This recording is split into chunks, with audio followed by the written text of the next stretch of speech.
Muy buenas tardes.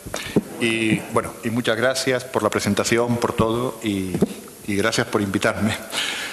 Soy profesor de metafísica, pero no se preocupen, ¿ya? No tiene mucho que ver lo que voy a explicar con el tema, ¿no? Ahora, les parece que en la entrada se les entregó un texto, ¿eh? Si no llegó para todos, es culpa mía. O sea, se me ocurrió a última hora que podía traer estos textos, los traje yo fotocopiados y traje un número. Si no llegó, es culpa mía, no es de la organización, no es nada por el estilo. Y aquí hay yo seleccioné lo que me pareció, escogido del Papa Juan Pablo II, Benedicto XVI y el Papa Francisco, está puesto en ese orden. Y como el tema es la ideología del género a la luz de la revelación, escogí algunos pasajes que me parecía que en el transcurso de la exposición quizás podrían ser en algún caso leído alguna parte, etcétera, etcétera, y por tanto que se tuviera el texto a mano, porque ya que tienen cierta densidad, si uno los tiene a mano y los va leyendo, pues puede resultar más fácil, digámoslo así, ¿no? Entonces, a ver, yo voy a hablar en principio de lo que me parece a mí que es en esta materia fundamental, ¿no? Y es, siguiendo lo que han hecho los pontífices en los últimos pontífices, desde Juan Pablo II particularmente, referirme a la reflexión que han ido haciendo sobre cuál es el plan de Dios, el plan de Dios desde el principio, desde el origen. Pienso que el tema de la ideología del género tiene demasiados aspectos, demasiadas facetas, demasiados matices, muchos elementos que son sutiles, etcétera, etcétera, y pienso que es difícil enfrentarlos todos en su conjunto. Pero me parece que lo que nosotros en la fe cristiana tenemos que hacer siempre es remitirnos a lo nuestro, ¿no? Y lo nuestro es lo que tiene que resplandecer en su verdad. En definitiva, lo que Dios ha querido, lo que Dios desde el principio ha intentado con la obra de la creación, que es aquello a lo que nos llama. Y pienso que si reflexionamos sobre esto, si vivimos esto, vamos a ir descubriendo cuáles son los elementos más perversos que están presentes en la ideología del género y que después quizás me refiero a alguno de ellos.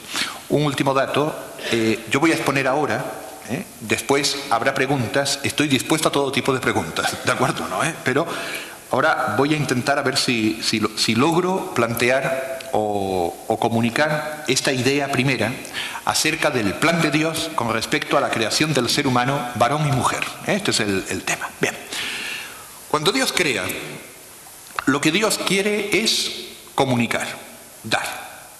De eso se trata. Como ustedes saben, en la teología más simple, más elemental, Dios no carece de nada, no tiene necesidad de nada, no falta nada. Cuando Dios obra, no busca ninguna perfección suya. Esto es, por decirlo así, básico, un elemento, un dato primero en la teología. Dios es perfecto y como ser perfecto, si crea, lo que quiere es dar. Cuando se dice Dios todo lo hace para su gloria, lo que quiere decir es que Dios todo lo hace para manifestar, para comunicar, para dar. También se dice, por eso, la gloria de Dios es que el hombre viva, lo cual quiere decir, Dios todo lo hace para su gloria, pero la gloria de Dios, la gloria es conocimiento con alabanza, la gloria de Dios es la vida del hombre, porque en esto consiste la vida del hombre. La vida del hombre consiste en alabar a Dios. Por eso, cuando Dios crea, lo que quiere únicamente es dar. Quiere que otros seres participen también de su perfección. Por eso, en general, se dice en teología que no se ve qué razón podría tener Dios para hacer un universo, un mundo, en el que no hubiera seres racionales. Parece que sería absurdo. Porque cuando Dios crea, como quiere manifestar, ¿qué sentido tendría un universo en el que ningún ser se enterara de esta manifestación de Dios? Si hubiera seres que no son inteligentes y ninguno se enterara de que Dios ha comunicado, parecería que de alguna manera la creación sería inútil, vana. Por eso la creación exige de alguna manera que existan seres. Si Dios quiere crear, no es obligatorio que quiera, pero si quiere, lo hace porque quiere dar. Si quiere, es necesario que existan seres racionales, seres que sean capaces de darse cuenta de esa bondad difusiva de Dios, de esa bondad de Dios que quiere comunicar y manifestar. Ahora, es muy importante lo siguiente. Como Dios quiere dar, como Dios quiere comunicar, en todo el universo creado por Dios, esto se refiere desde el nivel microscópico, atómico, hasta los seres más perfectos en el universo corpóreo, que son los seres humanos. Si Dios quiere crear, y cuando quiere crear es porque quiere dar, de hecho, si no daría verdaderamente este don, no sería don auténtico, don pleno, don verdadero, si aquellos seres que crea no se asemejaran a Él también dando. Por eso, todos los seres del universo, todos los que han sido creados por Dios, se asemejan a Dios no solo en cuanto que tienen alguna perfección de algún tipo que recuerda a Dios, las piedras, los minerales, su belleza, su dureza, su diversidad, los seres racionales, su inteligencia, su voluntad. Los seres creados no solo se asemejan a Dios porque tienen alguna perfección, insisto, que recuerda o que de alguna manera es semejanza, más que semejanza, vestigio lejano de la perfección divina, sino que los seres creados se asemejan a Dios muy particularmente también porque son capaces de dar, son capaces de comunicar. Voy a decirlo de otra manera. Si Dios quiere dar, si Dios crea porque quiere comunicar, en todos los seres creados hay un vestigio de Dios en cuanto que también ellos son capaces de comunicar, dar. De hecho, los seres creados se asemejan muy particularmente a Dios cuando también comunican a otros la perfección que ellos tienen.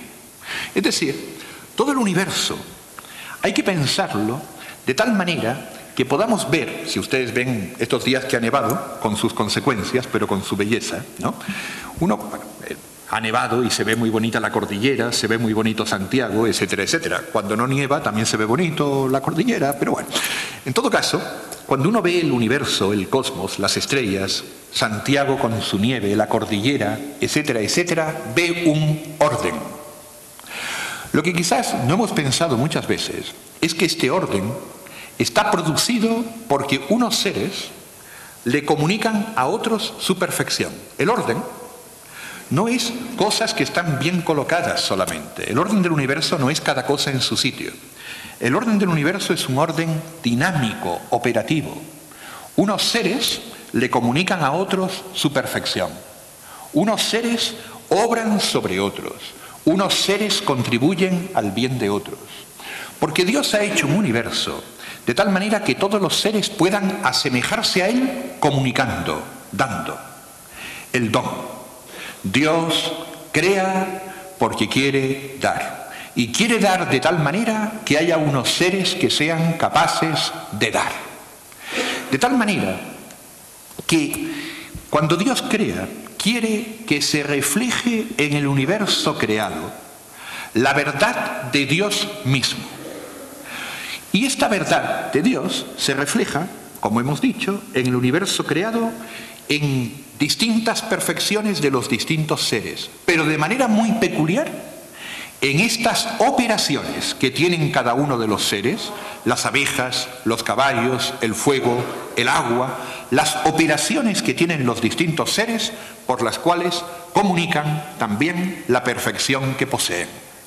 Por eso, dice Santo Tomás de Aquino, amigo mío, dice, los seres creados se asemejan a Dios no solo porque tienen la perfección del ser, en la cual participan de la bondad divina, sino que se asemejan a Dios cuando son también unos para otros causa de bondad. Y en la Sagrada Escritura, cuando se dice, por ejemplo, sed perfectos como vuestro Padre Celestial es perfecto, se añade a continuación, que hace salir el sol sobre justos y pecadores. Como diciendo, en esto consiste la perfección de Dios, en que da. Sed perfectos como vuestro Padre Celestial es perfecto, de tal manera que podamos participar también de la perfección divina, comunicando, dando.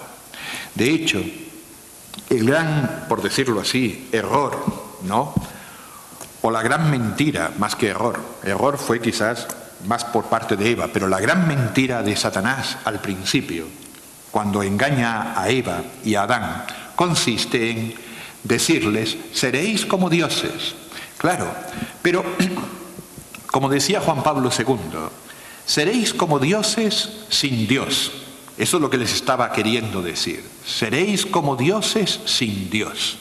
Fíjense que Jesucristo nos dijo, sed perfectos como vuestro Padre Celestial. Nos está diciendo, sed perfectos como Dios. Satanás le dijo, seréis como dioses, sí, pero seréis como dioses sin Dios.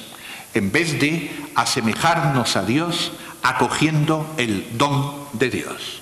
Seréis como dioses sin Dios. ¿Y qué es Dios? ¿Por qué seréis como dioses? ¿Qué mentira había ahí? Dios es un ser egocéntrico. Dios no da. Dios no necesita de nadie.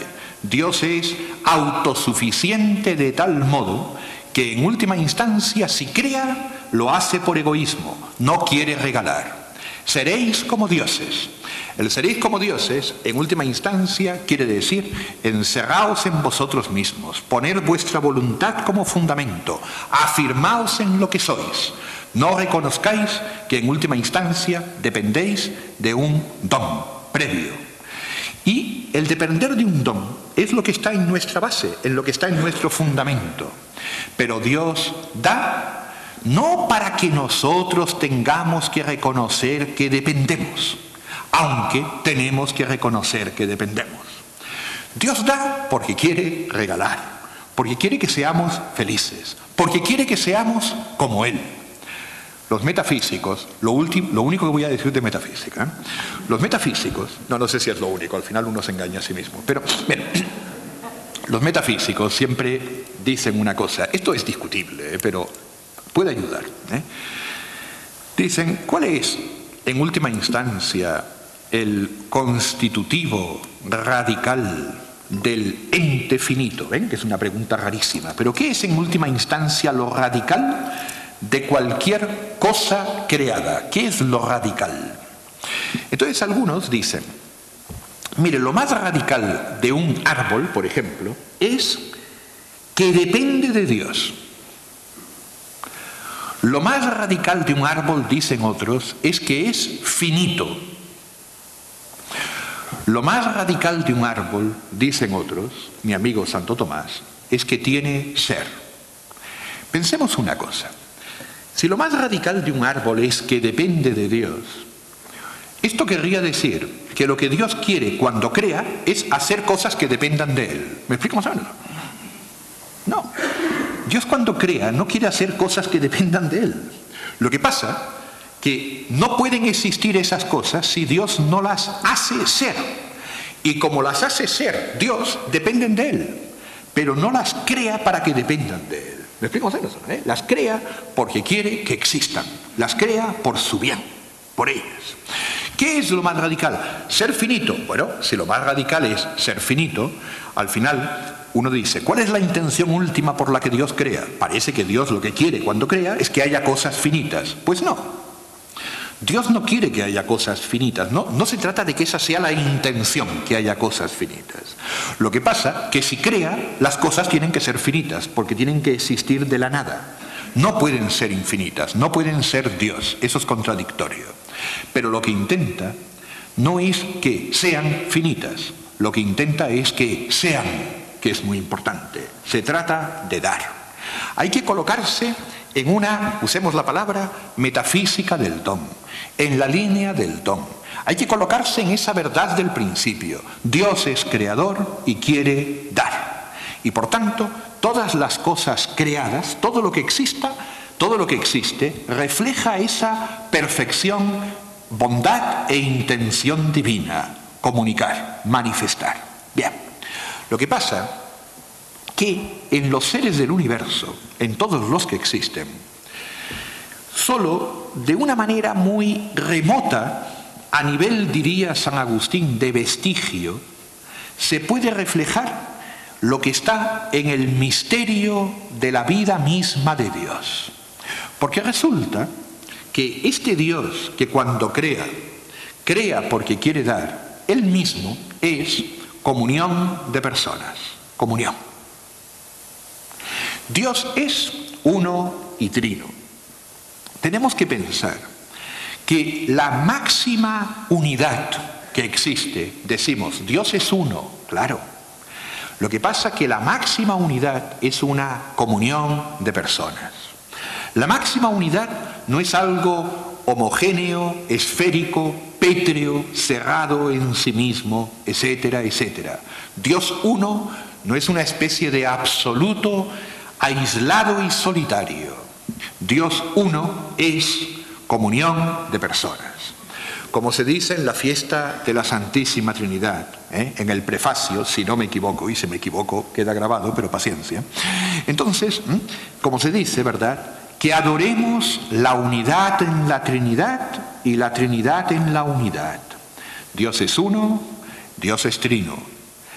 Así como es uno, es trino. Así como es trino, es uno. Porque la máxima unidad es comunión de personas.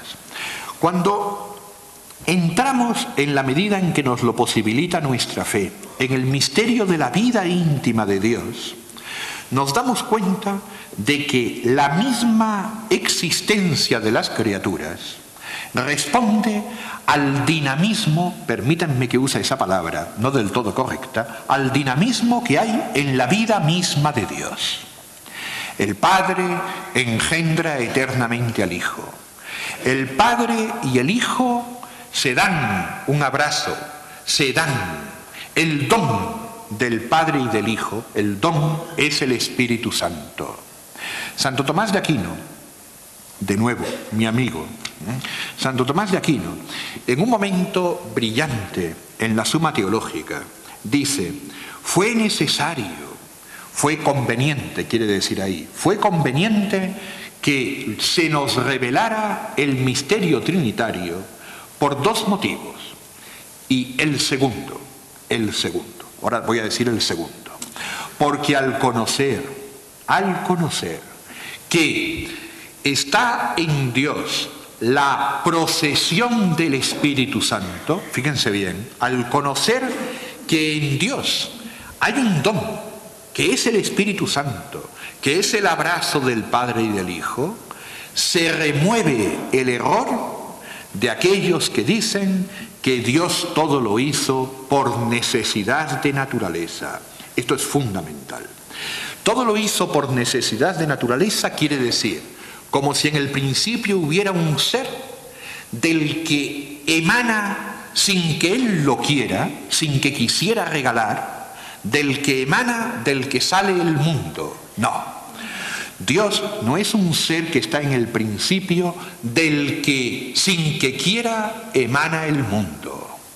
Porque en Dios hay ya en su misma vida una entrega plena, un don pleno, una perfectísima comunión de personas.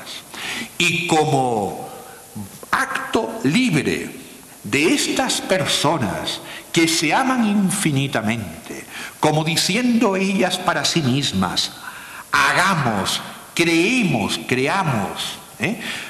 exista el cosmos, como acto de estas personas que dialogan entre sí por el misterio de su misma vida y como queriendo que participe en el cosmos de aquello que se da en la vida de ellos, entonces dicen exista el mundo. Y junto con el mundo voy a llegar ahora que exista el ser humano. Pero no viene el mundo a la existencia por una especie de necesidad de naturaleza, como diciendo, emana de Dios sin que Dios quiera. No, en el principio está Dios. En el principio hay una comunión de amor. En el principio hay personas que se aman. El Padre, el Hijo y el Espíritu Santo. En el principio hay un amor infinito. Y en el principio hay libertad. Y esto posibilita que ahora, desde el principio que es Dios, y por un acto gratuito y libre de un amor infinito, exista el mundo, que además no emana de Dios, sino que sale de la nada, por un acto creador de Dios, en su omnipotencia. Este mundo refleja, de alguna manera, todas las cosas creadas reflejan, aunque de manera muy remota, esta misma vida de Dios, este misterio trinitario. Por eso San Agustín decía, en todas las cosas creadas, en todo lo que existe hay modo, especie y orden. Todo ha sido hecho, dice la Sagrada Escritura, con peso, número y medida. Todo ha sido hecho con esta estructura trinitaria. Las cosas tienen una dimensión según la cual son lo que son. Esto es un libro, esto no importa, ¿eh? Pero un árbol es un árbol, tiene una estructura según la cual es lo que es. Pero además tiene algo según lo cual existe de una manera, porque este árbol no existe como aquel árbol ni como aquel árbol. Tiene una estructura de número, peso y medida. Número, cada cosa es lo que es, árbol. Medida, cada cosa es de un modo determinado. Este árbol es de un modo y tiene una belleza por ser así, que es distinta de este otro árbol que tiene una belleza por ser así, modo. Y todas las cosas creadas tienen algo fascinante, orden, orden, orden. Y orden significa inclinación. Cuando uno piensa orden, en general, piensa en una flecha. Piensa en algo que va en una dirección, orden, tendencia. Todas las cosas creadas tienen tendencia, orden. Lo que pasa que nosotros fácilmente pensamos la tendencia como tendencia de las cosas a algo que no tienen.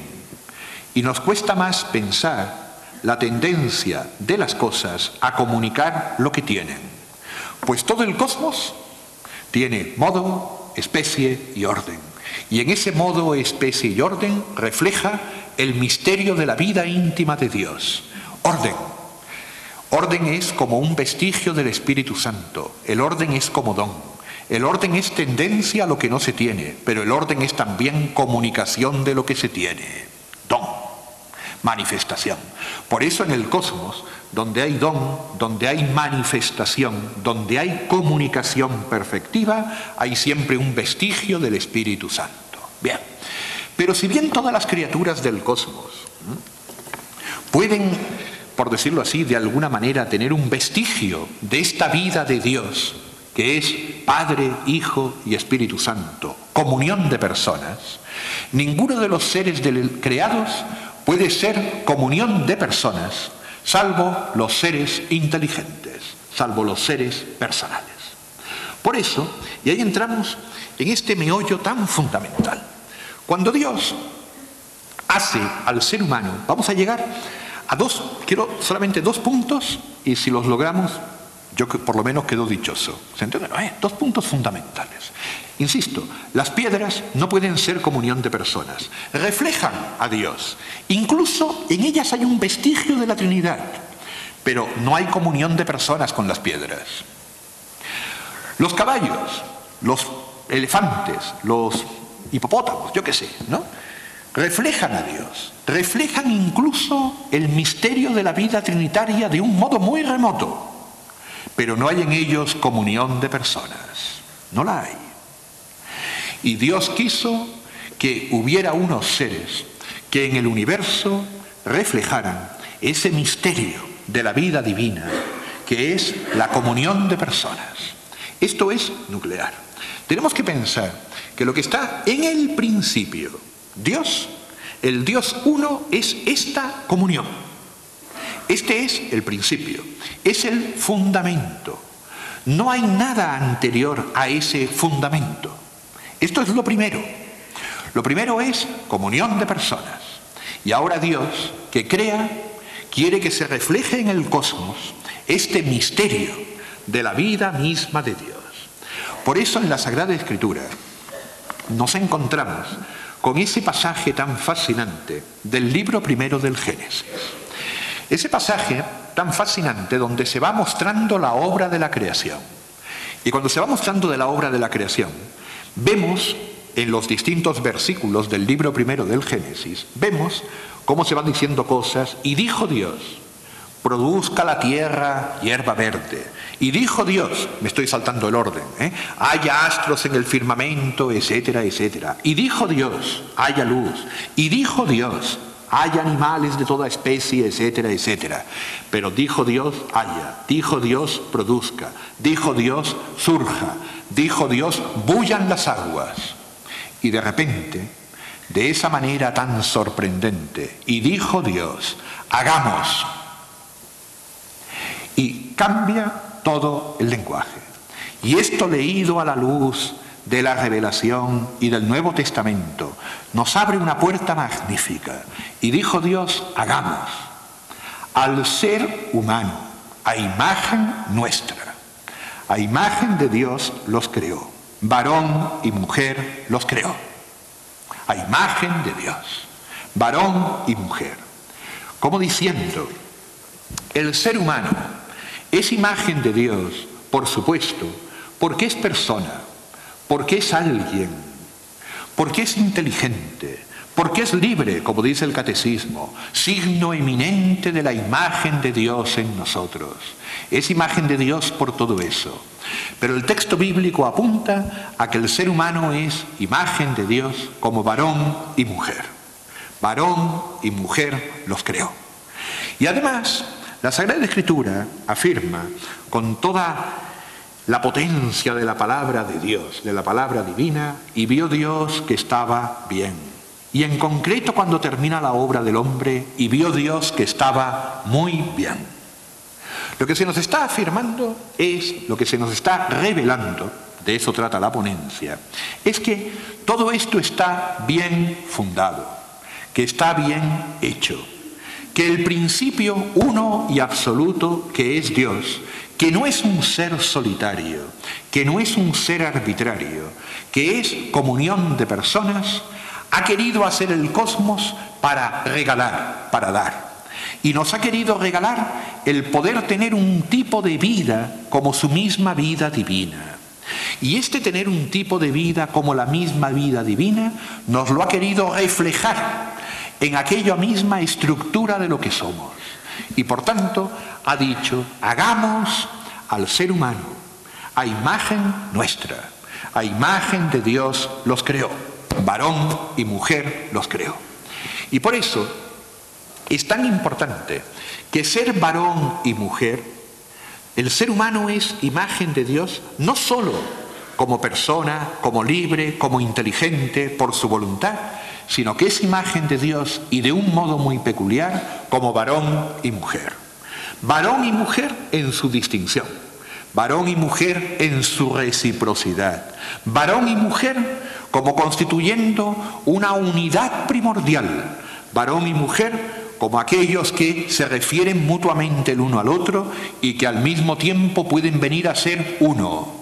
Oh Dios, como se dice en el rito mozárabe de bendición de los novios, oh Dios que hiciste de uno dos para que los dos vengan a ser uno. Varón y mujer, distinción y comunidad, distinción y unidad. Y al mismo tiempo así se reflejan de esa manera misteriosa el misterio de la misma vida de Dios. Comunión de personas. El ser humano está hecho para la comunión personal. Pero después voy a, si me da tiempo, espero que no sé si me da tiempo ya, pero después voy a intentar desarrollar un poco más esta parte. Pero ahora permítanme otro aspecto. Cuando nosotros, está en los textos que yo he escogido, están aquí, es otro aspecto distinto. Cuando nosotros decimos, Dios hizo al ser humano a imagen suya, a imagen de Dios los creó, varón y mujer los creó. Es fácil que nos vayamos y está bien, casi inmediatamente al tema del matrimonio. De hecho, entre las cosas que se narran muy claramente en los 2 primeros capítulos del Génesis, aparece la institución del matrimonio. Acuérdense después en el libro 2 del Génesis, en el capítulo 2, voy a hablar después, espero que dé tiempo, por eso deja el hombre a su padre y a su madre, pero llegamos después. Pero antes del matrimonio, antes de todo eso, Dios hizo al ser humano a imagen suya, lo hizo varón y mujer. Uno puede pensar, a ver, lo primordial es que lo hizo varón y mujer por razón del matrimonio, o lo primordial es que lo hizo varón y mujer para que se reflejara en el cosmos lo que es la vida misma de Dios, para que pudiera darse en el universo visible, con seres que son personales, un cierto reflejo de lo que es la comunión que está en el principio. Tenemos que pensar una cosa.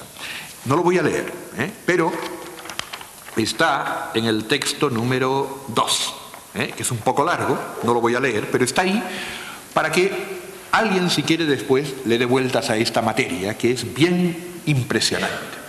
Tenemos que pensar que un día nos moriremos, lo cual es muy importante, ¿ya? Y que nuestros cuerpos resucitarán. Y que cuando resucitemos, seremos resucitados varones o mujeres. Y que ya no habrá más matrimonio. Y que, sin embargo, va a seguir para toda la eternidad la distinción entre varón y mujer. En el diálogo de Cristo con los saduceos es bien importante cuando le preguntan, ¿verdad?, ¿qué pasa con esa mujer que tiene varios maridos? ¿Quién será? ¿Cuál será su marido cuando resuciten? Etcétera, etcétera, queriéndole presentar una objeción más o menos compleja. Jesucristo les dice, entre otras cosas, no entendéis nada, lo cual es importante. No entendéis. La verdad es que los hijos de este siglo contraen matrimonio, engendran, tienen hijos. Así se da continuidad a la vida humana, a las generaciones humanas. Así se da continuidad a la sociedad humana. Pero después ya no contraerán matrimonio, no habrá matrimonio. Y uno dice, serán como ángeles, no engendrarán, claro que no, pero seguirán siendo varón y mujer. ¿Y por qué? ¿Por qué no se anula eso? Si después no hay matrimonio, ¿por qué seguimos siendo varón y mujer? Si el matrimonio, si el ser varón y mujer solo tiene que ver con el matrimonio. No. La diferencia varón y mujer, lo primero que hace es reflejar el misterio de la misma vida de Dios. El misterio de Dios que es comunión de personas. De hecho, en la vida eterna, cuando lleguemos al cielo, cuando estemos todos resucitados con nuestros cuerpos, todas las dimensiones de nuestro ser serán plenamente penetradas por la gracia y la bondad divina, en esa visión beatífica que dicen todos, que se anuncia en la fe cristiana que esperamos, contemplando a Dios.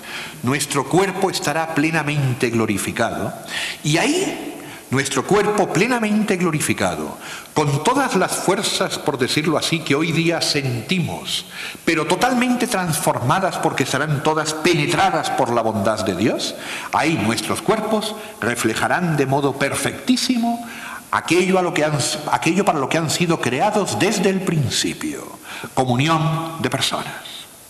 El hecho de que en última instancia este cuerpo habla de que estamos llamados al don, de que estamos llamados, por decirlo así, a vivir para los demás, de que no somos autosuficientes, de que no somos el fundamento, de que no somos lo primero, que estamos llamados a la comunión, que la comunión de personas es lo que realiza máximamente nuestra existencia, y que la comunión de personas no se realiza únicamente a través del matrimonio, lo cual es muy importante. Y sin embargo, esto que está significado en los cuerpos, que es imagen de Dios, varón y mujer, participa de un modo muy peculiar en el hombre que está en el tiempo histórico, de la bendición y de la paternidad y de la fecundidad divina mediante el matrimonio. Sin embargo, ahora voy a volver al matrimonio, sin embargo, no olvidemos este detalle.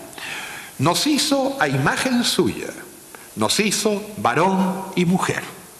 Esto es el dato primordial.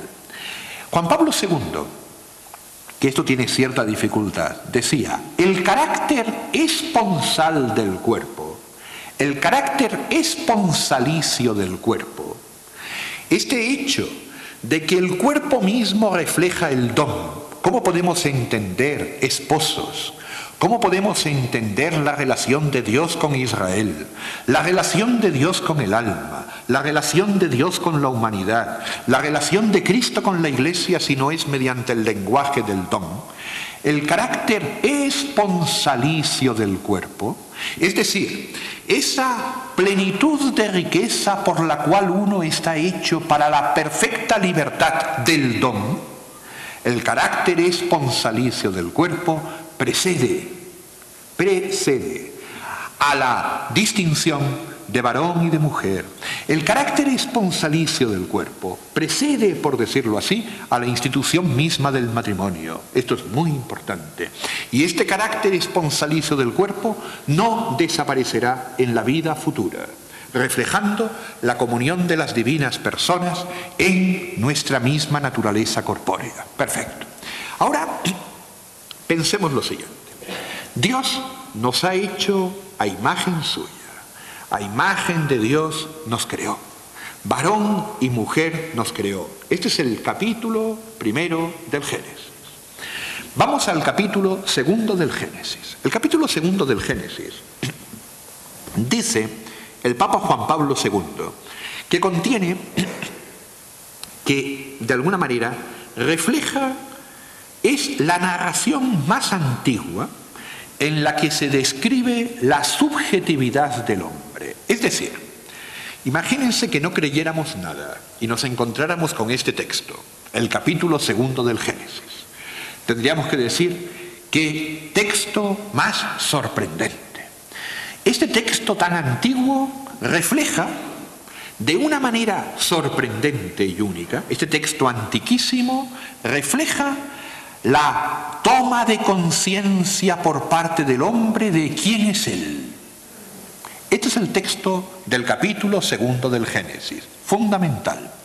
¿Qué diferencia hay con respecto al capítulo primero? Una fundamental. Que en el capítulo primero se podría decir que es una narración objetiva, como de parte de Dios, de la creación de las cosas.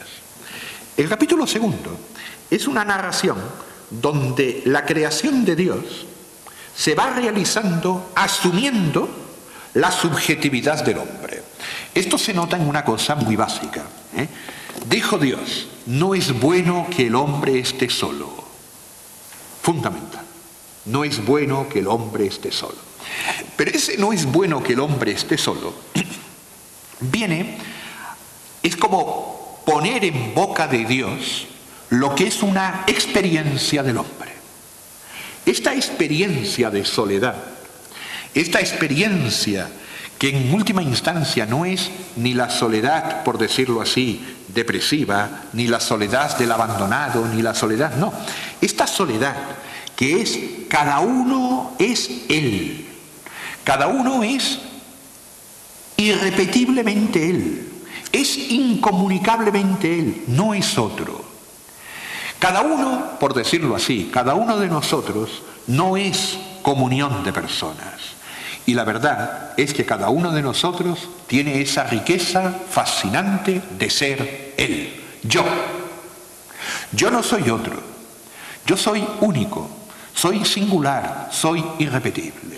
Y esto es una riqueza. No es solamente un elemento para que yo me envuelva conmigo mismo y tenga mis propios problemas y dramas psicológicos. Esta es mi riqueza, que además es riqueza para todos. Comunión de personas. Sin embargo, soy yo, no soy otro. No es bueno que el hombre esté solo. No va. Aquí hay, por decirlo así, un problema, de nuevo la palabra, como ontológico. Si Dios hace a un ser personal, Dios no puede hacer, es contradictorio, créanme. Dios no puede hacer un ser personal que sea simultáneamente comunión de personas. No puede.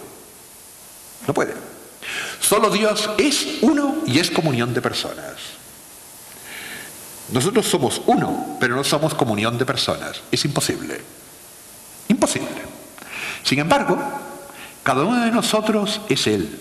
Y cada uno de ustedes, por favor, es cada uno de ustedes, único, irrepetible, con su riqueza singular. Y además, existiendo cada uno con su cuerpo singular.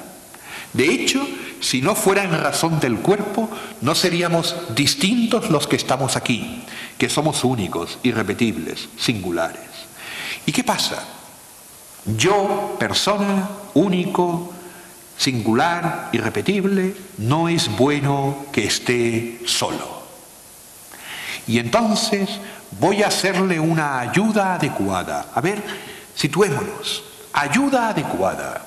Ayuda adecuada significa alguien que, por ser quien es, le hace salir de su soledad. Alguien que de alguna manera le hace presente la verdad de sí mismo, como ser personal que no es bueno que esté solo. Yo, ser único, irrepetible, singular, no soy comunión de personas. Y sin embargo, Dios nos ha hecho varón y mujer, varón y mujer. Al hacernos varón y mujer, ha reflejado en el cuerpo la verdad de que estamos llamados a la comunión. Ha representado o ha realizado mediante el cuerpo la verdad de que estamos llamados a superar el límite de nuestra propia individualidad y singularidad para abrirnos a la comunión con los demás. Nos ha mostrado a través de la diferencia de varón y de mujer que estamos llamados a la riqueza del don. Nos ha mostrado que esto incomunicable que soy yo es también riqueza para otro y que lo incomunicable que es otro es también riqueza para mí.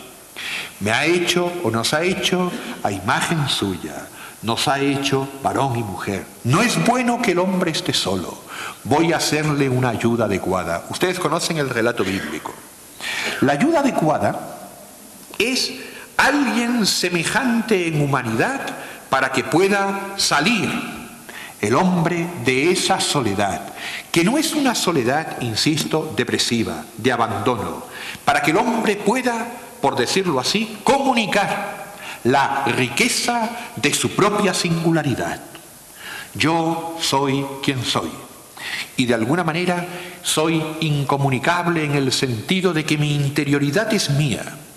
Y sin embargo, esta riqueza es también riqueza para todos, porque he sido hecho a imagen de Dios y todo lo que ha sido hecho a imagen de Dios está hecho también para dar. Para que se refleje en el cosmos esta verdad de la persona humana, hace Dios al ser humano de tal manera que crea al hombre y le hace una ayuda semejante, alguien igual en su humanidad, pero que sin embargo también a través de lo que expresa la corporeidad de ese otro alguien, refleja que está llamado al don, que está llamado a salir de sí, que no está la creación mal hecha, que todo está bien fundado, que en última instancia, por decirlo así, está posibilitado en la estructura misma de las cosas el que esté llamado a la riqueza del don. Y entonces hace Dios caer un sueño sobre Adán. Acuérdense que le presenta a los animales, ninguno es una ayuda semejante. Hace caer Dios un sueño sobre Adán, el cual se durmió. Y de la costilla de Adán crea a Eva, a una mujer, a Eva, y se la presenta a Adán. Y Adán se entusiasma, ustedes lo saben, se entusiasma, se llena de alegría. Es el canto de Adán, es un gozo. Esto sí que es hueso de mis huesos y carne de mi carne. Será llamada mujer porque del varón ha sido tomada. Reconoce a alguien que es de su misma humanidad, uno con él. Se entusiasma. esto está bien hecho, esto está bien fundado. Dios hizo las cosas bien. Este es el orden creatural. Este orden, por supuesto, que se echó a perder como consecuencia del pecado. Todos lo sabemos y todo se nos complicó. Pero esto está bien fundado. Cuando la Sagrada Escritura, el capítulo 2 del Génesis dice: y estaban ambos desnudos y no se avergonzaban el uno del otro, tenemos que pensar mucho qué significan esas palabras, que de alguna manera nos muestran algo a lo que nosotros no podemos hoy día, por decirlo así, llegar.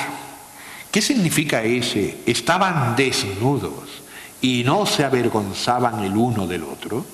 Uno podría recurrir a la experiencia que se da también hoy día a veces de gente que tampoco tiene demasiado problema en estar desnuda, por decirlo así. ¿Se entiende?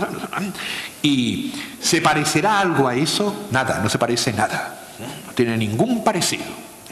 Porque después del pecado, la vergüenza es una pasión laudable, es un temor laudable con el cual protegemos la alta dignidad de nuestra persona. Carecer de vergüenza.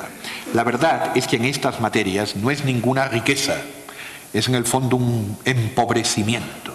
Sin embargo, Adán y Eva estaban ambos desnudos y no se avergonzaban el uno del otro. ¿Qué significa todo esto? Significa, entre otras cosas, que Adán y Eva, al verse, podían verse, más allá del problema del vestido o no vestido, etcétera, etcétera, al verse, podían verse de tal manera que vieran completamente la libertad del don, que se vieran completamente el uno para el otro, que se vieran irreductiblemente como dados, que se vieran irreductiblemente, por decirlo así, como fundados en un acto creador anterior, que los hace participar de su misma bondad, para que sean completamente el uno para el otro. Hay que tener en cuenta que cuando Adán y Eva se ven, no se ven de tal manera que el uno intente reducir al otro a aquello que le simpatiza a él, que le gusta a él, a aquello que lo atrae, a aquello con lo que puede aprisionarlo con su sensualidad. Todo eso no existe.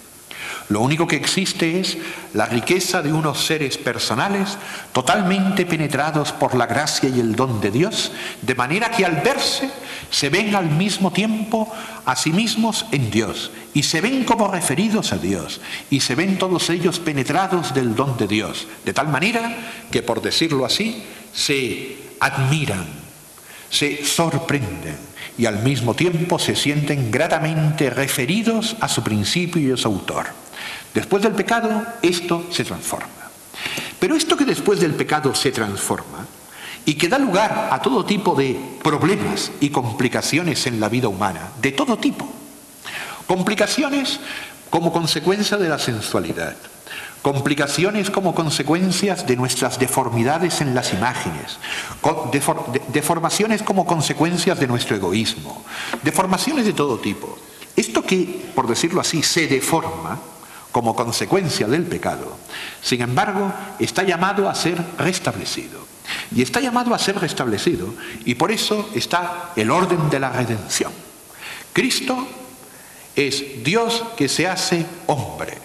Y pensemos, de nuevo, se hace hombre, varón. No solo asume la humanidad, es además un varón. Y se hace hombre. Y al hacerse hombre, no es una corporeidad abstracta, es un cuerpo humano concreto y además sexuado y de una manera concreta, no es en abstracto. No podemos caer tampoco en las herejías de decir, mira, tenía un cuerpo aparente, tenía un cuerpo de no se sabe qué, tenía un cuerpo real, verdadero, un verdadero cuerpo humano, un verdadero varón. Dios se hace hombre y al hacerse hombre asume completamente nuestra humanidad y asume también la verdad de lo que significa desde el principio la diferencia sexual según el plan originario de Dios, que abarca lo que supone el matrimonio en toda su dimensión histórica, pero que abarca primera y radicalmente esta llamada a la comunión de las personas como lo primero y fundamental. Y entonces Dios se hace hombre, asume un cuerpo humano y además de asumir un cuerpo humano se entrega por nosotros. Humanidad completa. Humanidad completamente asumida, humanidad completamente dada. Y volvemos al principio. Lo que se rompió fue que lo que estaba significado al principio, que era para el don, se pervirtió. Y ahora ya no es para el don, sino que es para mí. Esta es la ruptura originaria. Lo que en definitiva se reflejaba como maravilla, para que el hombre pudiera ver a Dios y gozar en Dios, se transformó. Usufructuando el hombre del don de Dios, se transformó en una cosa que sirvió para su egoísmo. Pero esto tenía que ser salvado, esto tenía que ser redimido, esto tiene que ser rectificado. La rectificación de esto se realiza mediante el misterio de la redención. Pero el misterio de la redención es Dios que se hace hombre. ¿Y qué hace Cristo, hombre? Se da. ¿Y qué hace Cristo con su cuerpo? Lo entrega. Cuerpo entregado, cuerpo dado, humanidad completamente regalada, entregada por los demás.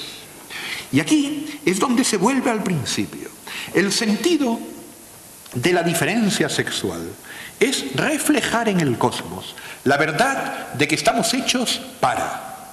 La verdad de que nuestra existencia es existencia con, existencia hacia los demás, que no es vueltos hacia nosotros, que no es, por decirlo así, persiguiendo lo que a mí me interesa, que no es deformando las cosas hacia aquello que puede ser mi beneficio, sino que mi gran bien, el bien primero de mi humanidad es asemejarme a Dios, y al asemejarme a Dios soy para los demás. Lo que existe en todas estas, y ahora voy a leer el texto, lo que existe en la base de la ideología del género es la pérdida, el olvido radical de esta primerísima verdad. Que lo que se habla, que lo que muestran, que aquello que refleja la diferencia de varón y de mujer es la llamada a la comunión. En última instancia, no se quiere aceptar el don. No se quiere aceptar una vida que tiene un fundamento en un regalo previo. No se quiere aceptar, por decirlo así, que hay algo que nos precede.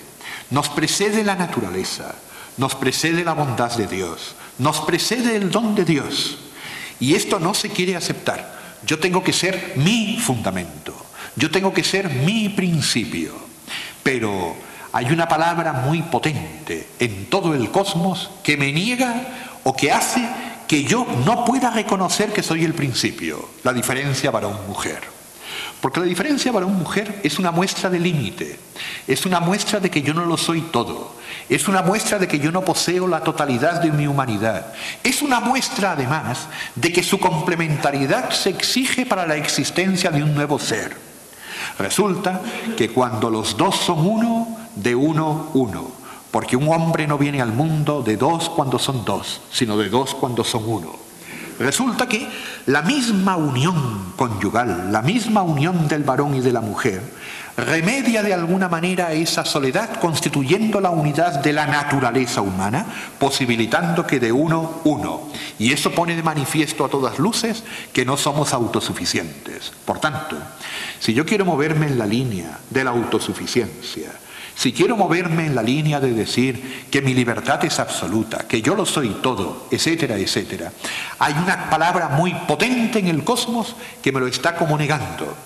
Lo más potente es la diferencia varón-mujer. Esta es, si ustedes me permiten, el primer texto y les voy a leer después el otro. Pero miren, esto es fascinante. En el primer texto, donde dice texto 1, dice ahí, en la línea debe ser como la octava, empezando por abajo, dice, el hecho de que se conviertan en una sola carne es un vínculo potente, establecido por el Creador, a través del cual ellos descubren su propia humanidad, tanto en su unidad originaria como en la dualidad de un misterioso atractivo recíproco. A mí me gusta esta afirmación: vínculo potente establecido por el Creador a través del cual ellos descubren su propia humanidad. ¿Ven? Vínculo potente a través del cual ellos descubren la verdad de quienes son. Complementario con este texto, aunque ya es mucho más largo de explicar, y discúlpenme porque no tengo todo el tiempo del mundo, pero me gustaría, pero está un texto maravilloso en lo Humane Vitae, en Amoris Laetitia, que es cuando el pontífice, después de haber hablado de que el amor conyugal es un amor apasionado, y cuando ha hablado de la dimensión erótica del amor, etcétera, etcétera, explica cómo cuando el varón y la mujer, teniendo un pleno dominio dominio de ellos mismos, por el cual son capaces de disciplinar toda la dimensión pasional y erótica poniéndola al servicio del amor, se entregan respectivamente el uno al otro, entonces llegan por un instante a experimentar que la vida ha sido un éxito. Maravillosa esa frase del Papa Francisco, porque en última instancia la vida ha sido un éxito. No es, hemos sentido una especie de gran satisfacción en el orden del placer, no. Hemos encontrado la verdad de nuestra humanidad en esta entrega. Hemos encontrado la verdad de quienes somos porque nos hemos dado no siguiendo el impulso del instinto, sino nos hemos dado con la plena libertad del don que ha asumido la dimensión sensual, la dimensión pasional que está en nuestra afectividad para poderse hacer cargo de ella para dársela a otro. Hemos vuelto a encontrar la verdad del principio según lo que quería Dios. Fascinante. Bien, el Papa Francisco también, pero si ustedes me permiten ahora, es el otro texto, yo sé que es casi la hora, pero el otro texto es del Papa Benedicto, es un poco largo, pero es el texto número 4. Y si podemos leer desde donde dice texto 4, pero en estas palabras, que está al final de la página donde dice texto 4, dice, en estas palabras, esto es del Papa Francisco, se expresa la base de lo que hoy se presenta bajo el lema Gender, como una nueva filosofía de la sexualidad. Según esta filosofía, el sexo, ya no es un dato originario de la naturaleza, que el hombre debe aceptar y llenar personalmente de sentido. También después, si con las preguntas puedo referirme a eso, lo haré. Aceptar y llenar personalmente de sentido, que esto es muy importante. Es decir, ser capaces de releer la verdad de nuestro cuerpo en la línea del don, que este es el gran problema. Porque cuando nosotros mismos no hemos leído la verdad de nuestro cuerpo en la línea del don, cuando hemos banalizado lo que es el matrimonio, cuando nos hemos empezado a mover como si el matrimonio fuera meramente para el disfrute y no fuera para una entrega real de personas, cuando nos hemos empezado a, por decirlo así, a debilitar en la presentación de lo que en realidad es esta entrega, estamos abriendo la puerta para todo tipo de ideologías, de pensamientos, etcétera, etcétera, etcétera. Porque pensémoslo, si es para el mero disfrute, si es, ¿por qué no puede disfrutar otro de cualquier otra manera?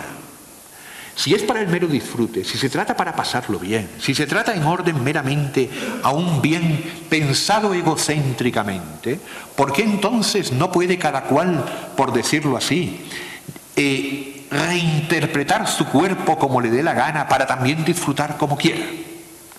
Pero es que esto no va por ahí.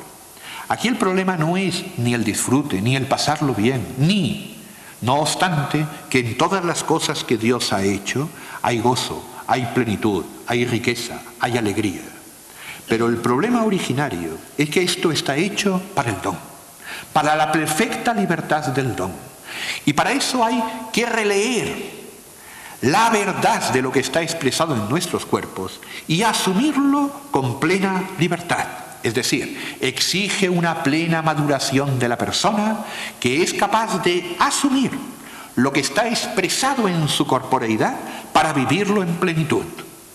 Esto es fundamental, porque esto nos ayudaría en todos los casos, porque hay gente que se queda soltera y quiere casarse y sufre. Y hay gente que tiene y percibe en su interior inclinaciones que muchas veces no son acordes con esta inclinación que es capaz de posibilitar la generación y sufre. Lo que pasa es que ese sufrir, ese padecer, etcétera, etcétera, es algo en lo que estamos vinculados todos cuando asumimos con seriedad lo que significa la libertad del don. Cuando asumimos con seriedad que el matrimonio no es meramente dejarse arrastrar por una pulsión que uno siente y que esto está meramente, más o menos santificado porque resulta que es acorde a una unión generativa, no va por ahí.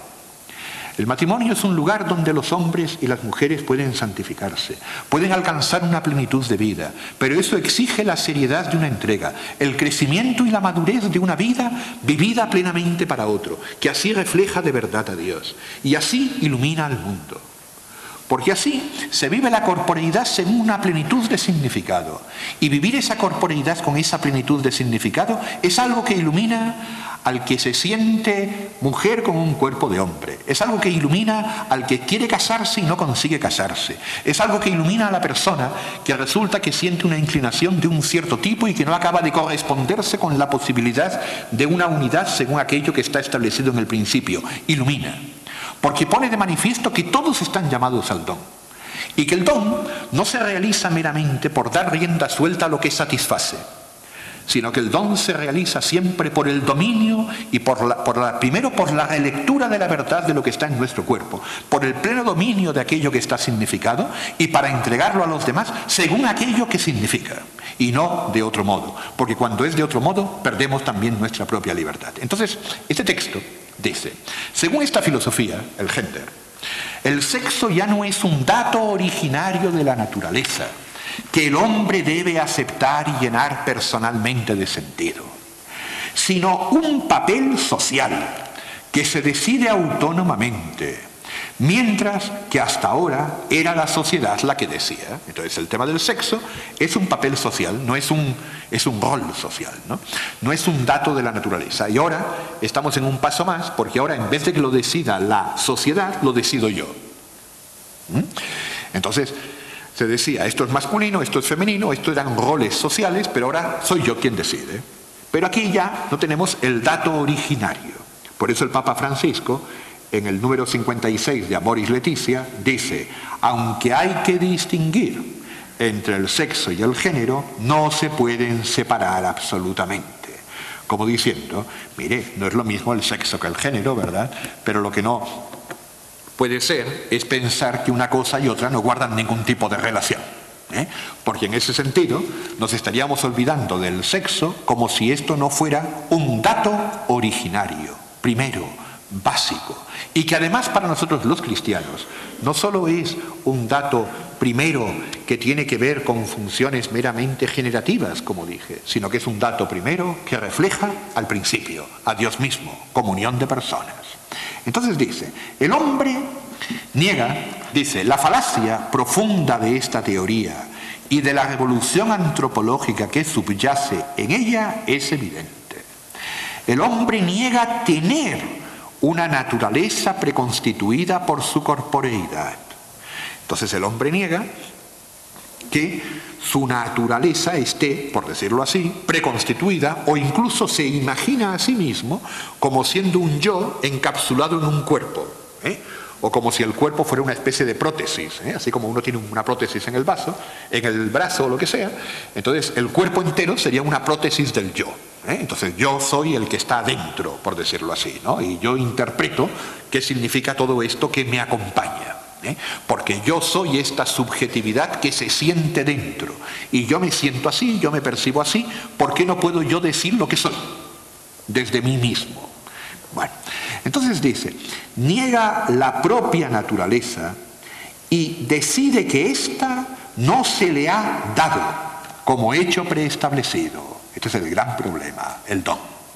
No se le ha dado, sino que es el mismo quien se la debe crear. Según el relato bíblico de la creación, el haber sido creada por Dios como varón y mujer, pertenece a la esencia de la criatura humana.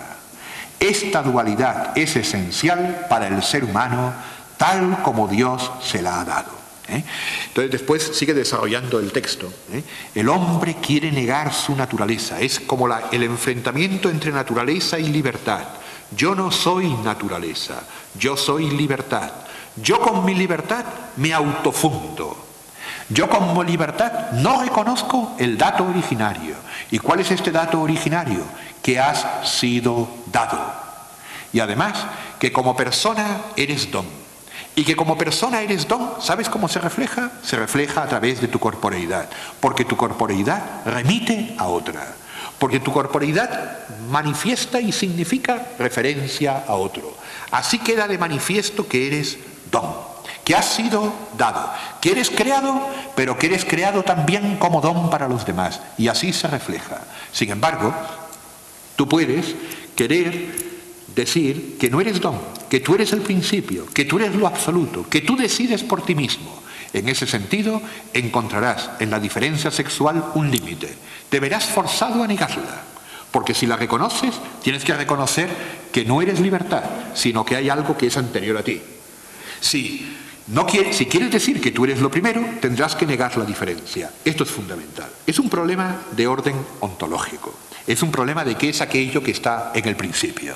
Si en el principio lo que hay es un ser que es un puro individuo y que no es comunión, si Dios en el principio es solitario, lo voy a decir así, si Dios, uno, absoluto, que está en el principio es solitario, Santo Tomás tiene un texto muy bonito, muy bonito, que dice, nosotros, hablando de distintas herejías de los tiempos antiguos, dice, unos dicen que Dios es tal, otros que tal, otros que tal, otros que tal. Y entonces unos dicen que Dios es solitario.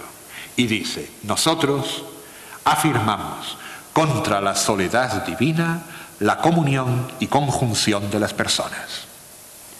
Si Dios es solitario, el ser humano hecho a imagen de Dios debería ser solitario. Si Dios es solitario, haber hecho al ser humano varón y mujer es una falla.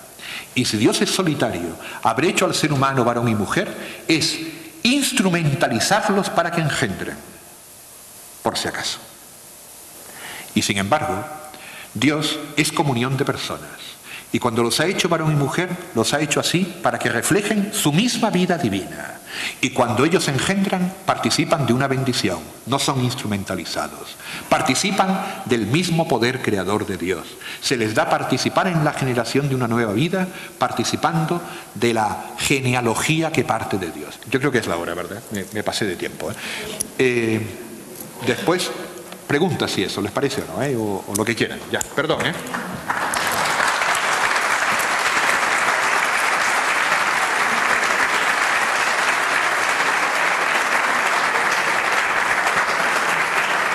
Una pregunta, ¿necesitamos algún minuto para cualquier emergencia? ¿Sí? Démonos 5 minutos entonces y pensamos la pregunta y volvemos inmediatamente. Vamos a...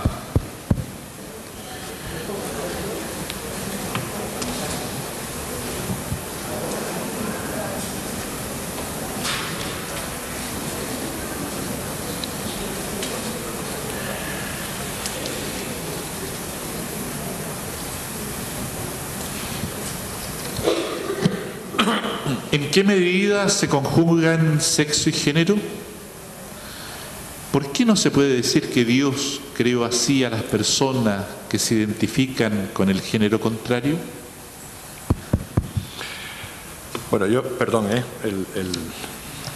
bueno, digo perdón porque no sé a quién respondo exactamente, pero yo creo que lo que está dicho por el pontífice, el Papa Francisco, porque aquí en la pregunta yo creo que hay varios aspectos, ¿no? Pero lo que se ha dicho por el Papa Francisco en Amoris Laetitia, número 56, a mí me parece que es bien claro en el sentido de que, a ver, no es lo mismo sexo y género, ¿no? Entonces, no es lo mismo, pero no se pueden separar. Ahora, es complejo el poder responder completamente a este tema. De verdad que yo estaría feliz de hacerlo y después quizás no respondo más preguntas, ¿no? Mire, lo que pasa es que si uno ve lo que llamaríamos el papel sociocultural del sexo, ¿ya?, no es evidentemente lo mismo que el sexo. No es. Entonces, cuando tú dices en la vida humana esto es masculino, esto es femenino, etcétera, etcétera, el mismo Papa Francisco en otro lugar de la encíclica dice: tengamos cuidado porque estas cosas son variables, no son fijas, etcétera, etcétera, etcétera. Tú puedes decir, mira, el color tal es de hombres, el color tal es de mujeres, las mujeres llevan tal cosa, los hombres, las mujeres no juegan fútbol. La verdad es que eso es variable, es discutible, etcétera, etcétera. Y esas cosas son, entre comillas, intercambiables, ¿no? Mientras que lo que llamamos el sexo, en principio, es un dato originario, precientífico. Es previo, digámoslo así, a cualquier otro tipo de reflexiones que hagamos, etcétera, etcétera. Está dado con la misma naturaleza. Ahora, ¿qué sucede? Lo que sucede, por tanto, son cosas distintas. Porque la persona sea de sexo femenino no va a poder jugar fútbol porque decimos que en esta sociedad el fútbol es masculino. ¿Me explico más o menos? Eso está claro. Ahora, lo que pasa es que el asunto tampoco es tan simple. Porque, en última instancia, y esto es lo que sería para mí un poco largo de explicar, perdónenme, porque ya sería desarrollar otro tema, lo que sucede es que hay que tener en cuenta que lo que es ser varón y lo que es ser mujer, no ya como dato originario, sino como aquello que tenemos que llenar de significado y con lo cual tenemos que madurar, no es tan simple. Porque uno podría decir, claro, Jesucristo es plenamente varón.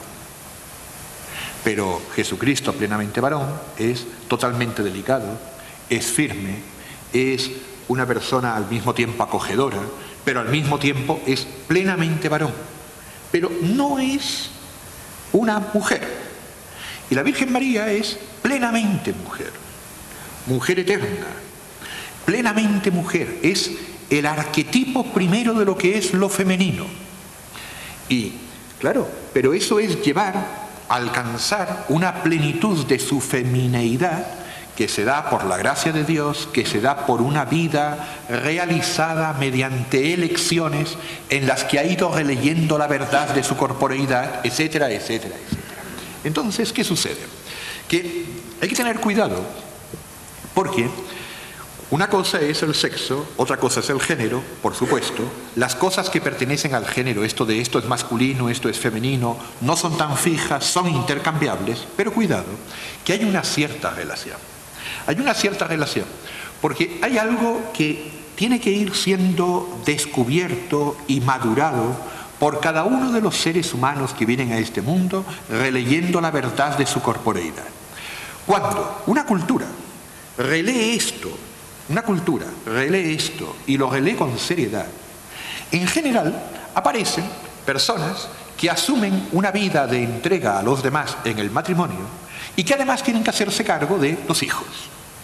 Cuando esto sucede en una cultura, pasa lo siguiente, que estas personas que tienen que hacerse cargo de los hijos en la vida familiar, van en la vida familiar mostrando maduramente lo que es ser un hombre varón maduro y lo que es ser una mujer madura. Porque ahí se identifica muy plenamente qué significa esa madurez, sobre todo cuando tienen que hacerse cargo de otros. Y cuando tienen que hacerse cargo de otros, asumiendo una vida compartida. Y eso da lugar en la cultura, en todas las culturas, a que, aunque lo del género no sea fijo, es bastante fijo en todas las culturas, que todas las culturas reconocen o identifican cosas como de hombres y de mujeres. ¿Me explico más o menos?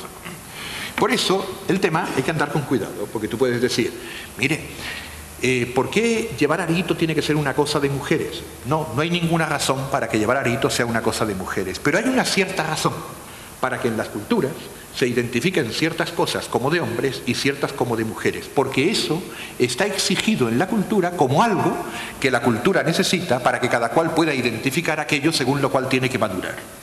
Porque si hoy día de una cultura borramos que es aquello que es un varón maduro y que es una mujer maduro, porque decimos que todo es intercambiable, no habrá manera de que nadie madure según lo que le pertenece como propio. No sé si me explique. Es un tema bastante complejo. Gracias. Y aquí va otra. Si es tan obvia la definición ontológica de nuestro ser, hombre y mujer, y su creación corporal, ¿por qué esta ideología prende tan rápido, sobre todo en la juventud? Mire, yo no sé, es que también son temas, lo malo de esto es que queda grabada mis respuestas, ¿ya? Esto es lo malo, porque no es la misma la libertad cuando queda uno grabado que cuando no. Pero mira, primero, habría que ver realmente dónde prende este tipo de ideologías. Hay que ver dónde prende. O sea, hay que tener en cuenta, digo, esto es un primer tema, ¿no? El segundo tema es que este tipo de ideologías o no ideologías pueden prender en cualquier lugar donde se haya perdido perfectamente la referencia de lo que es una vida familiar. Vuelvo al principio.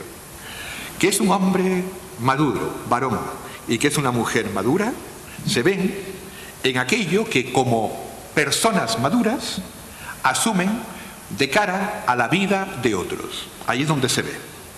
Cuando tú tienes desestructurada todo lo que es la realidad familiar, etcétera, etcétera, a nadie le aparece que es un varón, que es una mujer, etcétera, etcétera. Queda grabado, lo siento, estas cosas, pero las diría más radicalmente. Mire, uno puede decir, puede ver películas, ¿no?, americanas y ver a un tipo mal afeitado, y que va mostrando los músculos, etcétera, etcétera, y entonces tú dices, mira, este sí que es un hombre, ¿no?, un héroe de acción. Entonces tú ves que ese tipo, que es un héroe de acción, que parece muy macho, que al mismo tiempo golpea al primero que se le pasa por delante, que al mismo tiempo, por supuesto, no tiene solamente una señora, sino que tiene varias, etcétera, etcétera. Entonces, a ver, ¿qué es un hombre maduro? ¿Qué es un tipo hombre-hombre? Hombre, yo diría, miren, un hombre maduro es San José, que se tiene que tomar en serio algo, que tiene que enfrentarse, que tiene que meditar, que tiene que rezar para ver cómo sale de esa, que tiene que ver cómo se toma la decisión, que asume, que enfrenta, que saca adelante a su hijo, que tiene que huir a Egipto. Eso es gente seria. Entonces, cuando nosotros tenemos una sociedad donde al final las referencias son cada vez más vagas, donde no hay, por decirlo así, personas que asumen la radicalidad de lo que es vivir para los demás, se nos desconfigura a todos todo. No obstante eso, por eso la segunda parte de la pregunta, ¿qué pasa con la juventud? No obstante eso, cuidado, porque este tipo de ideologías también prenden cuando las personas no tienen necesidades muy básicas. No olvidemos que este tipo de ideologías es difícil que prendan en personas que están con muchas urgencias muy radicales. Por ejemplo, en grupos de emigrantes, en grupos de personas que están siendo perseguidas, en grupos de... Eso es muy difícil. Porque en esas situaciones tan radicales de la existencia humana, de nuevo la naturaleza vuelve a lo primero. ¿Me explico más o menos? En general, se requiere cierta desconstitución de la vida familiar y cierta autosuficiencia de medios y de vida, etcétera, etcétera, para poder dedicarse a una liviandad de ese tipo. Perdón, pero quedó grabado. Ya, no. Gracias. ¿Cómo relacionar el sinsentido dentro de la comunión con Dios por medio del don que hemos recibido? No entendí, ahí sí que no entendí.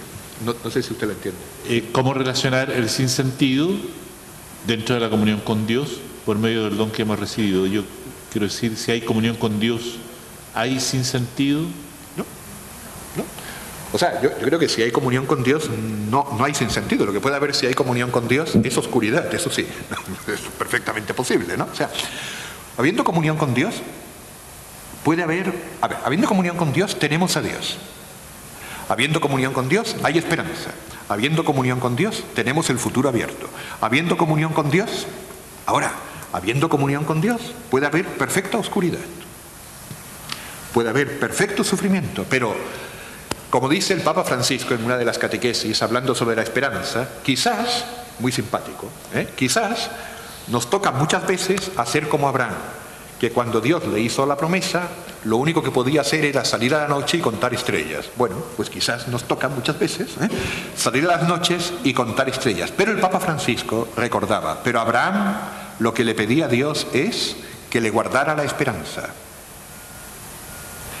Porque teniendo esperanza lo tenemos todo. Entonces, estando en comunión con Dios, tenemos a Dios. Estando en comunión con Dios, tenemos entonces un Señor. Tenemos una certeza, tenemos una esperanza. Podemos tener oscuridad, pero nuestra vida se llena de sentido. Solo con Dios se llena de sentido. El Papa Francisco en la encíclica Spe Salvi decía, podemos tener en esta vida muchas pequeñas esperanzas, pero solo si tenemos a Dios tenemos la gran esperanza. Y solo entonces la vida se llena de sentido. Y el Papa Benedicto también decía en Spe Salvi, el hombre es redimido por el amor. Incluso en nuestra situación histórica, cuando uno percibe que alguien lo ama o cuando alguien es amado, entonces ve, o cuando ama a alguien, hasta un adolescente, cuando de repente se encuentra atraído por alguien, como que su vida parece que ahora tiene sentido. Somos redimidos por el amor. Pero ese amor que experimentamos incluso intramundanamente y que nos da una cierta ilusión en un momento determinado, se termina revelando como frágil. Pero si hubiera un amor absoluto, nuestra vida estaría llena de sentido absolutamente. Y somos redimidos por el amor. El amor nos redime. Si el amor nos redime, si el amor infinito de Dios nos redime, tenemos a Dios. Y ese amor no puede fallar. Luego, la vida tiene sentido. No sé, son reflexiones elementales. Gracias. Las propuestas desde las ideologías de género son tan irreductibles que pareciera infecundo un diálogo hoy. ¿Desde dónde partir una propuesta no dogmática que suscite el encuentro con el don? Lo que pasa que, a ver, yo he pensado esto, pensando en esta charla, he pensado varios días desde que me lo pidieron esto, que me gustaría decir, y todavía no lo sé. Pero, mire, a ver, por favor, es un parecer mío. Como yo me dedico a la metafísica, ¿se entiende más o menos, no? Entonces, ¿qué pasa? Que yo veo esto tan complejo, que casi, no es verdad, pero casi dan ganas a mí de desesperarme en esta materia. ¿Me explico más o menos? Porque uno dice, a ver, ¿cómo se habla en esto? Porque aquí parece que estamos tocando un dato muy básico. Como estamos tocando un dato muy básico, cuando uno le niegan un dato muy básico, uno empieza a decir, bueno, ¿y esto cómo se habla, cómo se conversa, etcétera, etcétera? Entonces, esto me hizo recordar una persona que una vez, un investigador que estaba descubriendo un tipo de cosas, y entonces le dijeron, oiga, pero eso que está descubriendo, que él lo estaba descubriendo para un fin bueno, muy bueno, le dijeron, oiga, pero es que esto lo van a poder usar para justo lo contrario. Y él dijo, bueno, pero es que eso está fuera de mí. Entonces usó esta expresión que a mí me simpatizó. Me dijo, mira, esto es una pelea de perros grandes, ¿ya? Y lo mío son peleas de perros chicos. ¿Me explico? Entonces, aquí hay un tema muy grande, muy gigantesco, y uno podría preguntarse si nosotros, me incluyo, estamos totalmente capacitados para pelear esto con todas las dimensiones que tiene. ¿Me explico más o menos? Es demasiado gigantesco. Pero hay una pelea de perros grandes. Yo creo que esa pelea de perros grandes, él se refería, mira, aquí pelea Dios y el demonio, yo me ocupo de lo mío. ¿Me explico más o menos? Es que hay una pelea de otro tipo. Yo creo que nosotros tenemos que hacer lo nuestro. Lo nuestro. Lo nuestro es una propuesta simple, bella. Celebrar muy bien los matrimonios, hablar maravillosamente del amor esponsal, mostrar lo que es una vida matrimonial plenamente vivida, mostrar lo que es el cariño, la ternura. El Papa Francisco habla mucho de la ternura. Que nos vean por la calle y digan esposo y esposa. Que se pueda identificar en la comunidad de los hombres personas que llevan mucho tiempo casados y que tienen ese rostro tan afable de una vida lograda, por favor. Que han pasado por todo, pero han conquistado algo. No el rostro, por decirlo así, accidentado, depresivo, de gente que no ha consolidado nada en la existencia, que pobre gente. ¿Me explico más o menos? Mostrar la alegría del amor. Eso es lo que nos corresponde a nosotros. Celebrar muy bien las liturgias matrimoniales. Que se les hable a los esposos y a los jóvenes, que se les hable de la maravilla del amor, sin falsificaciones, introduciendo, como hace el Papa Francisco, todos los elementos. Hablemos de la dimensión erótica del amor. Hablemos de lo que es el diálogo de los cuerpos. Hablemos de lo que es el encuentro. Hablemos de lo que es una libertad conquistada. Hablemos de lo que es un pololeo que no quema etapas, porque el quemar etapas quema el amor. Y termina uno no conociendo al otro, sino usándolo. Hablemos con transparencia de lo que significa utilizar a otro, de lo que no es utilizarlo. Veamos la fragilidad de nuestro amor.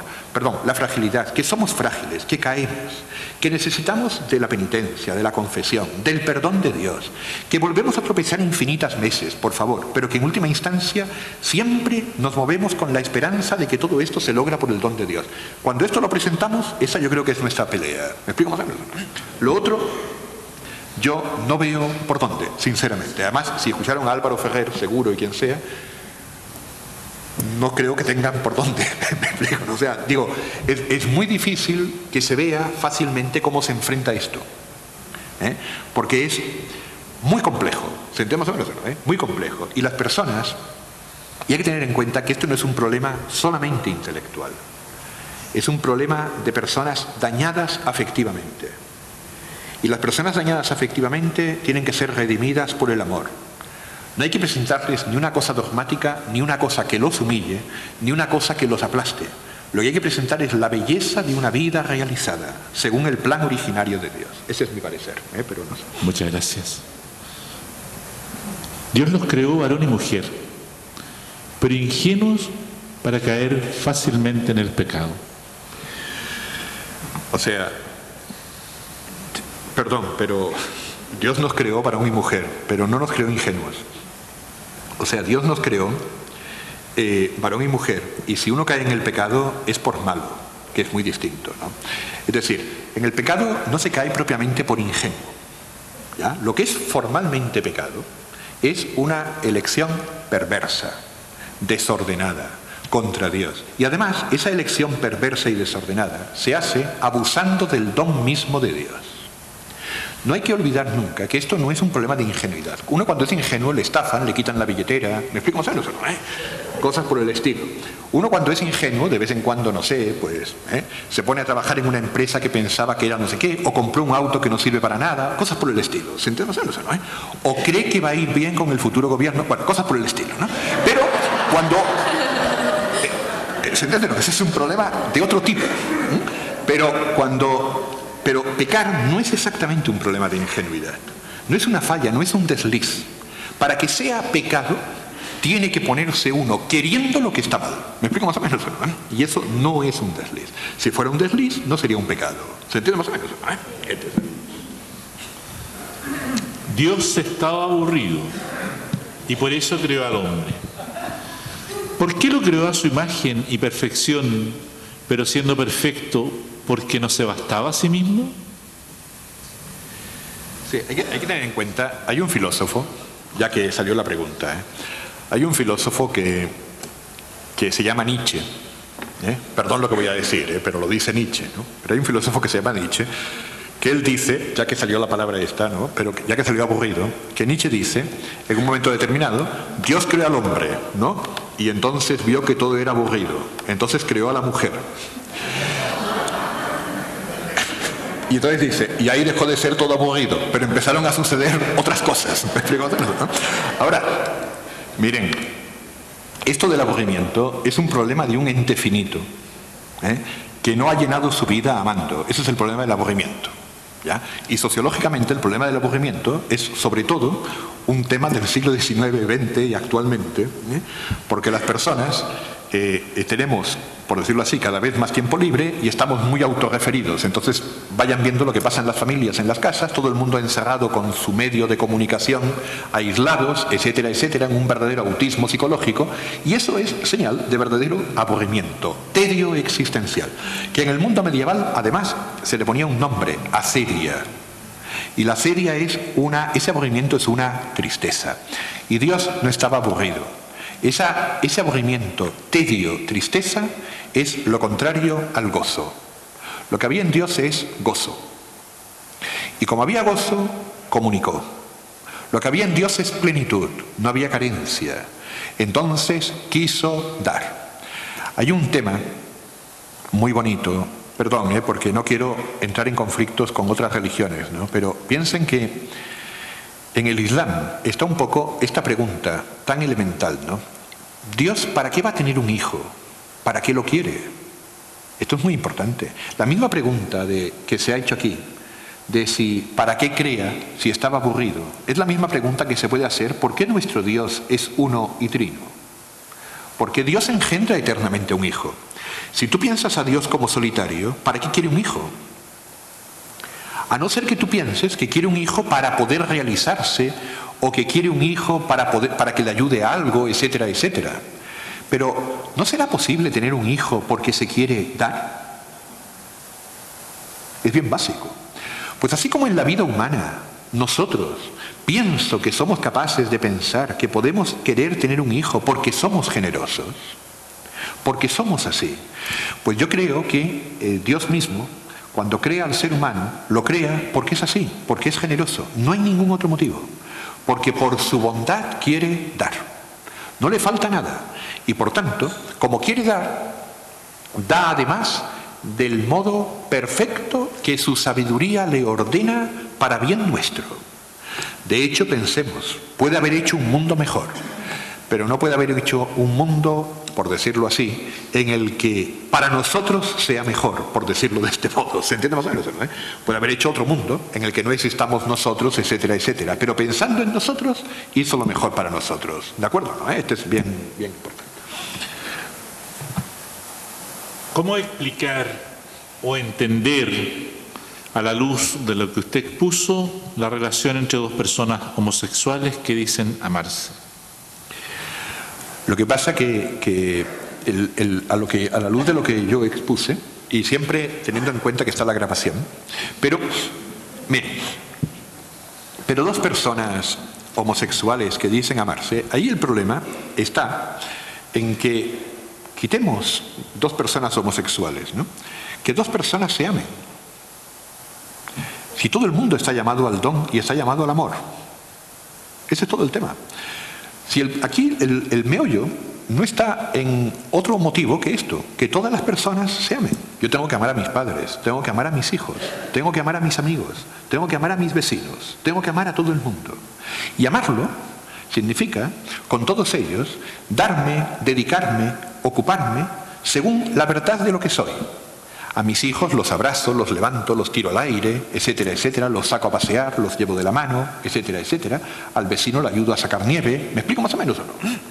Y en realidad se trata de amar. Y se trata de amar a todo el mundo. Ahora, aquí hay un problema. Porque el problema es que amar tiene que ser según la verdad de lo que soy. Y según la verdad de lo que está significado en mi cuerpo. Pensemos que lo que dije al principio de la resurrección de los cuerpos, seremos varón y mujer, amaremos de un modo muchísimo más perfecto, entre comillas, que aquí. Más perfecto, entre comillas, digo, porque la caridad es la misma, pero más perfecto en cuanto que nuestra corporeidad estará completamente glorificada como masculina y femenina.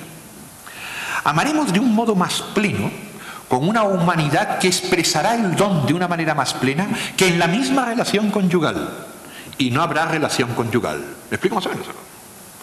Por tanto, lo que es muy importante es que hasta los esposos, que cuando pueden amarse, entregando según lo que está significado en sus cuerpos como complementario, pero que expresa la verdad de una entrega anterior, hasta los esposos están llamados a configurar la verdad de su entrega según aquello que es definitivo, hasta los esposos. Lo cual significa que todos, estamos llamados, homosexuales o no homosexuales, casados o no casados. También el casado está llamado a sus propias obligaciones con la corporeidad. Y también está llamado a sus propias obligaciones con otras personas que no son su marido o su mujer. Y así sucesivamente. Esto no es un problema de estos pueden, estos no pueden. Es un problema de que todos estamos llamados a expresar la verdad del amor según lo que está significado en nuestros cuerpos y según la verdad de eso en lo que tenemos que madurar. Por tanto, dos personas que son como sean, es igual, por favor, sí. Las personas les puede pasar en este mundo cualquier cosa, ese no es el punto. Todos, homosexuales, personas que se sienten varones en cuerpo de mujer, personas que son solteras y sufren porque no se pueden casar, personas que se han quedado solas porque les engañó su marido, todos están llamados a mostrar la verdad del amor a través de la verdad de lo que está significado en su cuerpo. Y esto es fundamental. Y esto tiene exigencias que pueden ser distintas en cada caso, pero que en todos son, en última instancia, la misma, la verdad del don. Y esto es muy importante. Por tanto, dos personas que son homosexuales tendrán que ver ellos, como le pasa a uno en esta vida, por favor, que está con alguien que no es su mujer y que sin embargo le cae muy simpático y que tiene que trabajar con esa persona, tiene que ver cómo lo hace. Si por una parte tiene que manifestarle el cariño que corresponde a esta persona, pero por otra parte hay cosas que no puede hacer. ¿Me explico más o menos? Y esto es evidente. Pues dos personas que son así y se quieren amar, tienen que ver cómo hacen para expresarse el amor que tienen sin falsificar lo que está significado en sus cuerpos. Es bien simple. Muchas gracias. Le agradecemos al profesor que nos ha acompañado durante esta noche. Mañana él estará en la mañana, en la sesión de la mañana, y le queremos agradecer. Por ahí tengo un regalito para darle.